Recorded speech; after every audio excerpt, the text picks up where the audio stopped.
Fala, manobre, tranquilo? Eu acredito que o sonho de muitas pessoas que têm celular é ter um celular que a bateria simplesmente não descarregue. Só que imagina se a gente pudesse, de certa forma, ter um celular que a bateria não descarregue e que ele carregue super rápido. Ao mesmo tempo que se você quiser matar um pato desse jogando uma pedra perto deles... Caramba, nem assustou o pato, mano. Que bagulho louco. Além da resistência a quedas da bateria gigante e do carregador rápido, que tem nada mais nada menos do que 120 watts, vocês não vão acreditar nisso que eu vou mostrar pra vocês. Ele ainda tem um projetor. Aí eu pergunto pra vocês, é mole? É mole! Pois é, jovens. Sejam bem-vindos ao Unihertz 8849 Tank 2 Pro. O último vídeo da Unihertz que eu fiz aqui no nosso canal foi sobre o Unihertz Tank 2. Ai, Matheus, qual a diferença entre o Tank 2 e o Tank 2 Pro? Não é a mesma coisa? Pois é, existem diferenças cruciais entre o Tank 2 e o Tank 2 Pro. O Tank 2 Pro, ele tem um cooler. Sim, eu juro que eu não tô zoando. Ele tem um cooler que fica aqui na parte lateral do celular, que por mais que isso pareça uma saída de áudio, não é. Cooler esse com duas saídas de ar, sendo essa lateral e essa superior, que além de ajudar no resfriamento do celular diário, que a gente já conhece, foi feito exclusivamente pro projetor do celular, que a gente vai falar mais tarde sobre ele.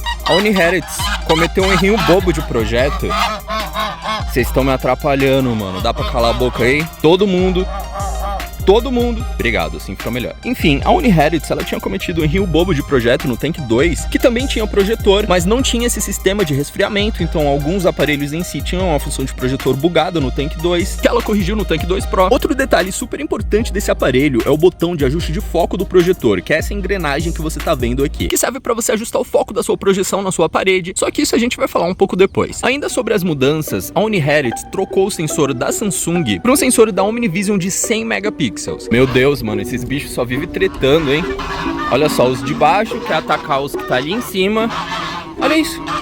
Eles vão subir lá. Enfim, voltando para as diferenças fotográficas entre o Unihertz Tank 2 e o Tank 2 Pro, sendo que o Tank 2 convencional tinha um sensor da Samsung, eu gostei da mudança, afinal essa câmera é mais nítida do que a anterior. E outra mudança curiosa é que eles trocaram a câmera ultra-wide que tinha no Tank 2 por uma câmera telefoto. Se fosse até um tempo atrás eu ia ficar triste com essa mudança, afinal eu usava muito mais a câmera ultra-wide, só que atualmente eu tô usando mais a câmera de zoom. E olha o tipo de resultado que você consegue com esse celular, cara. Olha esses detalhes. E observação, isso daqui não é em 100 megapixels, isso daqui não é edição, isso daqui é só a câmera de zoom mesmo, telefoto. Então o setup de câmeras ficou da seguinte forma: 100 megapixels principais, 64 megapixels da câmera noturna, e se você tá vendo esses 4 infravermelhos, eles são para câmera noturna, e 12 megapixels para câmera telefoto. Dependendo do modelo que você comprar do Tank 2 Pro, como a versão de 128 GB, por exemplo, a câmera telefoto pode mudar para um sensor de 8 megapixels ao invés de um sensor de 12. Apesar dos sensores serem bem interessantes, um ponto que peca muito na fotografia do aparelho é o app de câmera, que não tem HDR e não tem muitas funções interessantes no dia a dia, como o modo retrato, por exemplo, que é algo muito bobo. Qualquer celular hoje em dia tem um modo retrato. A única coisa que salva nessa questão é o fato do celular ter o câmera 2 API, que permite que você instale uma Gcam, tire a sua foto e depois se assuste com o resultado. Sim, essa daqui é a câmera frontal no modo retrato da Google Câmera, utilizando o Tank 2 Pro. É tipo muito nítido, o desfoque é muito bonitinho também. Esse daqui é um exemplar da Google Câmera Leica, aquela Gcam que tem filtros. Então, por incrível que pareça, essa foto não foi editada. Eu só abri a Google Câmera Leica, que é esse APK aqui, cliquei na aba de filtros, que é essa caixinha, selecionei o filtro chinês aqui que eu gosto, e todo o resto o aplicativo faz sozinho. E ainda falando sobre as mudanças do Tank 2 pro Tank 2 Pro, eu me lembro como se fosse hoje, quando eu fiz o vídeo do Tank 2, muitas pessoas criticavam: meu Deus, a gente tá indo pra 2025 e você tá fazendo um vídeo de um celular que tem 60 Hz de taxa de atualização na tela. Pois é, a Unihertz corrigiu isso também no novo Tank 2 Pro. Então a gente saiu dos míseros 60 Hz que tinha e pulou pra uma taxa bem interessante: 120 Hz de taxa de atualização. Se o celular tivesse uma bateria pequena, a gente poderia reclamar: meu Deus, a taxa de atualização vai comer bateria, isso é ruim, blá blá blá. Mas como a gente tá falando de um celular de 23.800 mAh de bateria, que tem essa espessura maluca que vocês estão vendo, acaba que é muito maneiro usar 120 Hz nesse celular, porque o impacto na bateria é praticamente nulo. E se por algum motivo o impacto fosse grande, isso não ia ser um problema tão grande assim, porque dentro da caixa de presente pra você, eles mandam um carregador de 120 watts. Aí eu pergunto pra vocês, quem faz isso? Todo o mercado mobile. Quem faz isso, cara? Se tiver 3 empresas que fazem esse tipo de coisa, é muito. Só que por mais que eu ache sim isso louvável de mandar um carregador de 120 watts, a gente precisa entender também os motivos que levou a empresa a fazer isso, afinal nem sempre tudo é bondade. E nesse caso, tem um motivo crucial que fez a empresa mandar o carregador de 120 watts. Mano, aquele pato tá congelado. Olha só isso, olha só isso. Mano, só com uma perna. Será que a perna dele...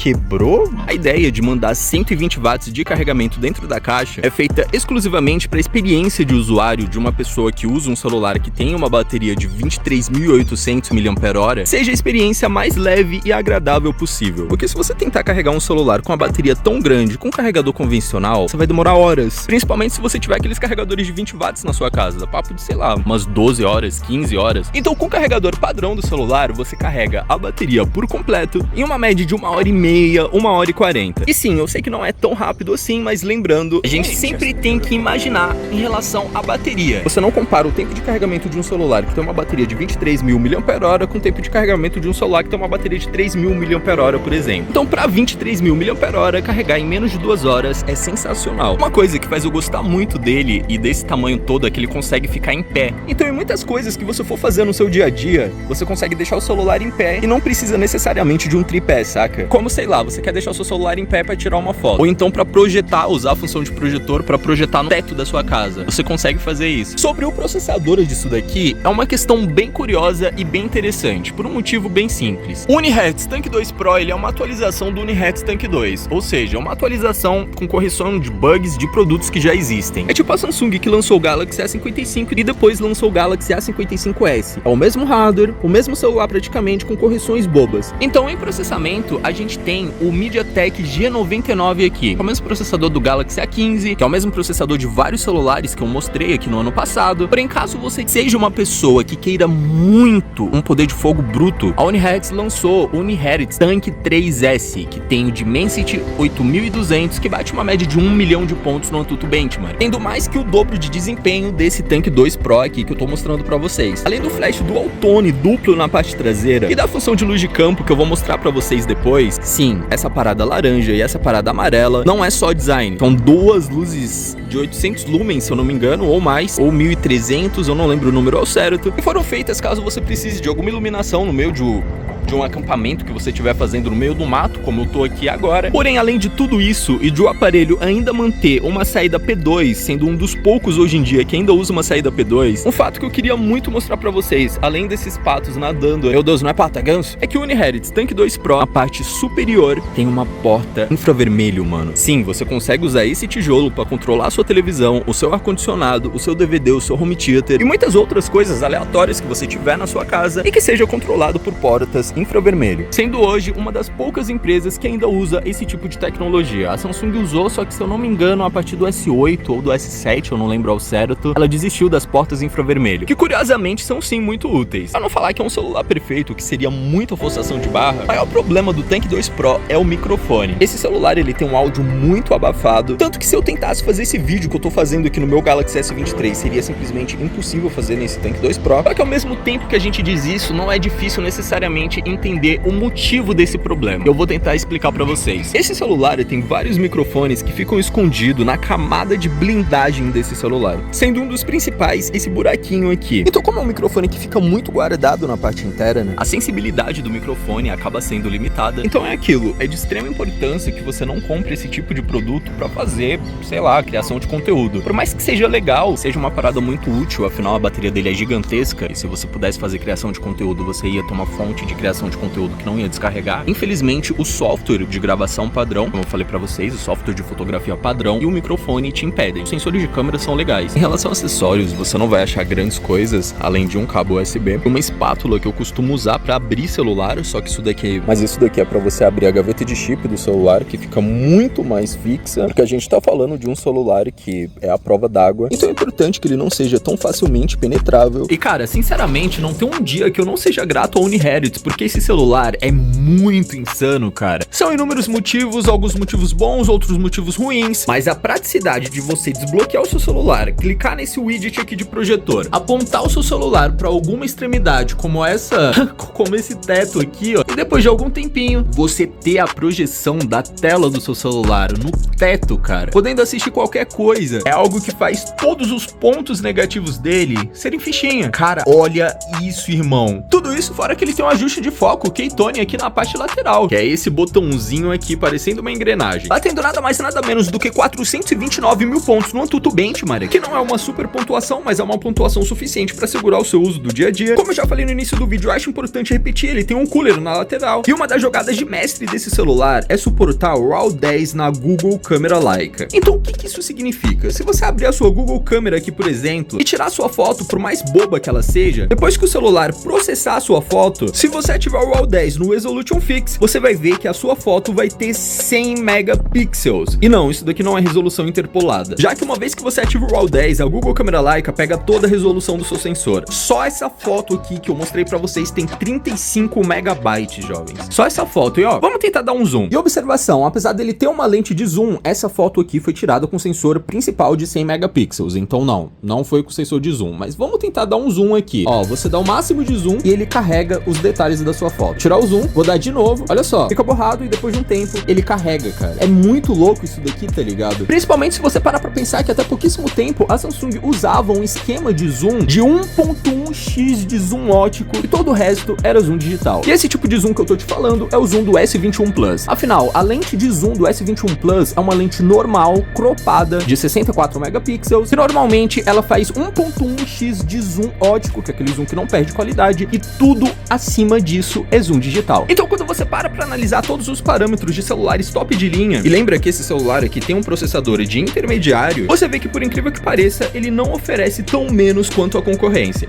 Os 12 GB de RAM trabalham na frequência DDR4X, os 256 GB de memória interna trabalham no UFS, que é bem mais rápido do que o finado MMC, enquanto a interface é um grande combo entre Android puro e algumas modificações. E um caso muito importante é que quando você vê a interface fluida aqui, ela não tá ativada os 120 Hz. Eu uso o celular normalmente em 60 Hz para economia de energia. Sim, eu uso economia de energia num celular com bateria de 23.000 mAh. Então se você abrir as suas configurações e aumentar a frequência para 90 Hz ou 120 Hz, a sua interface vai ser ainda mais fluida, cara. Olha só isso. Agora tá em 90 Hz. Eu tô gravando isso daqui, eu acho que em 60 FPS, eu acho que vai dar pra pegar um pouco da fluidez. E, mano, é simplesmente instantâneo. Mesmo o processador do celular não sendo um processador de top de linha, é simplesmente uma experiência instantânea nas paradas que você vai abrir no seu dia a dia. Então vamos lá, se eu pudesse reformular tudo que eu disse durante esse review e me focar apenas nos pontos positivos, quais são os pontos positivos disso daqui? O app de câmera padrão é muito genérico, não tem opções de modo retrato, por exemplo, é uma função super manjada hoje em dia, e não tem opção de HDR, que é aquela função que tira várias fotos, une as fotos em uma única foto para ter um controle de exposição turbinado, que é o que a gente chama de longo alcance dinâmico. Tirando isso, todo o resto pra mim é super aceitável. E se você duvida, você pode ir no meu Instagram e ver as fotos que eu tiro com esse celular. Essa foto aqui, por exemplo, foi na câmera estoque. Eu nem precisei usar Gcam pra isso daqui, viu? E observação, no vídeo as cores estão meio estouradas porque eu tô usando um filtro pra gravar isso daqui. Então se você abrir no meu Instagram, você vai ver que as cores estão normais. Essa daqui foi a câmera estoque usando a câmera de zoom. Eu não dei zoom no sensor principal, eu usei a câmera de zoom proprietária e curiosamente faz 3.4x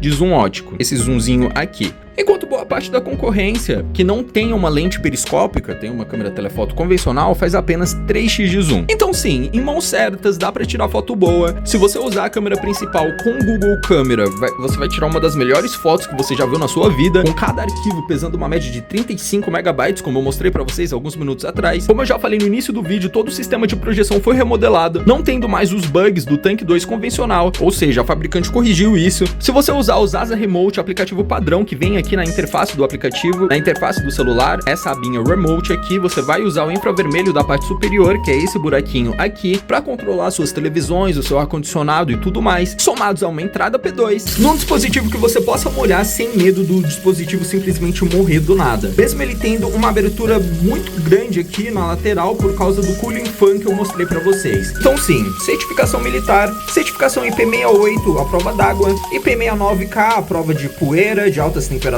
tudo isso num dispositivo muito maneiro que vale super a pena. Se eu pudesse conversar com a equipe de desenvolvimento da Unihertz, a única coisa que eu achei um desperdício de hardware é quando você vai aqui em mais, quando você acessa a opção de infravermelho no seu app de câmera. Você tem uma lente de 64 megapixels que consegue enxergar no escuro através de todos esses infravermelhos que você tá vendo aqui, porém eu achei um desperdício de hardware porque no dia a dia você utilizaria mais uma câmera ultra-wide, por exemplo, do que essa câmera aqui. Ela é legal se você acampar um dia em algum local. Entretanto, se você não acampar, ela vai ser uma câmera dispensável, se é que essa é a palavra correta. Mas enfim, basicamente esse foi o vídeo de hoje. Eu espero do fundo do meu coração que os 1800 lumens que tem na parte traseira desse celular, que é nada mais nada menos do que um dos flashes mais potentes, tenham sido minimamente úteis pra vocês.